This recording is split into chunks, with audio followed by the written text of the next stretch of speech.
اللہ علیہ وآلہ وسلم نے وحی کے رک جانے کے زمانے کے حالات بیان فرماتے ہوئے کہا کہ ایک روز میں چلا جا رہا تھا کہ اچانک میں نے آسمان کی طرف دیکھا اور ایک آواز سنی، اور میں نے اپنا سر آسمان کی طرف اٹھایا، کیا دیکھتا ہوں کہ وہی فرشتہ جو میرے پاس غار حرا میں آیا تھا وہ آسمان و زمین کے بیچ میں ایک کرسی پر بیٹھا ہوا ہے۔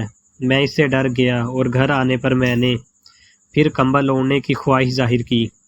اس وقت اللہ پاک کی طرف سے یہ آیات نازل ہوئیں، اے لحاف اوڑھ کر لیٹنے والے، اٹھ کھڑا ہو اور لوگوں کو عذاب الہی سے ڈرا، اور اپنے رب کی بڑائی بیان کر، اور اپنے کپڑوں کو پاک صاف رکھ اور گندگی سے دور رہ۔